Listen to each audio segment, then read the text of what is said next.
পাচ্ছেন এরকম একটা ঘটনা যার কোনো বর্ণনা দেওয়া যায় না, কল্পনাও করতে পারছি না। আর আমি তো কিছু বুঝতেই পারিনি এখনো কি হলো। ওর মা সকালে রান্না করছিল, একটা ফোন এলো, তারপরে দৌড়ে চলে গেছে এই অবস্থায়। আর এখন এখানে এসে পৌঁছেছি আমরা, তো আমিও কিছু বুঝে উঠতে পারছি না কি হয়েছে, কেন হয়েছে। পুরোটা একটা মিস্ট্রি হয়ে গেছে। তো যাই হোক, পোস্টমর্টম হবে, রিপোর্ট আসবে, জানা যাবে কি হয়েছে, কেন হলো। এরকম একটা জলজান্ত ছেলে কীভাবে চলে গেল আমাদের ছেড়ে, এর কোনো বলারও কিছু নেই। আর বিশেষ করে ওর মা, যার সব কিছু ছিল, ছেলে সে চলে গেল। এত কষ্ট করে তাকে মানুষ করেছে, সর্বগুণ সম্পন্ন ছেলে, পড়াশোনায় ভালো, দেখতে শুনতে কথাবার্তা, কখনো আমিও সন্দেহ করিনি এরকম হতে পারে।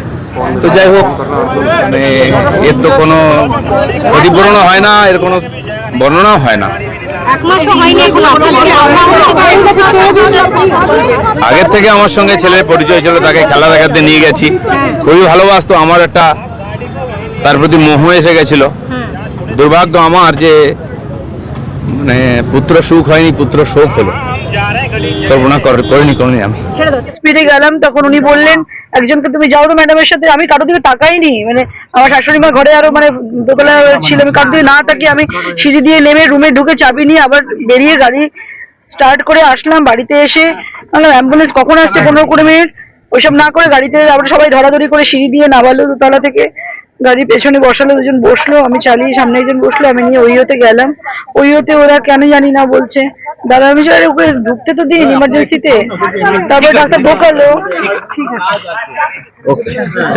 রাত্রিবেলা কি কোনো রকম কোনো পার্টি বা কিছু হয়েছিল? আমি কি করে জানবো, আমি তো হয়ে গেল।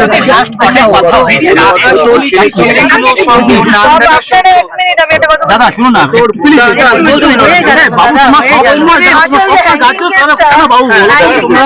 এখানে মেসেজ দিয়ে দিচ্ছি, হ্যাঙ্গিং কেসটা থানাতে আরেকটা ব্যাক টু ব্যাক আরেকটা হ্যাঙ্গিং কেস এসেছিল।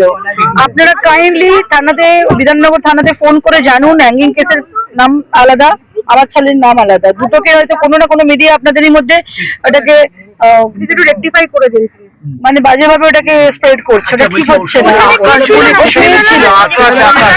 আকাশের প্রসঙ্গটা কি বলছিল?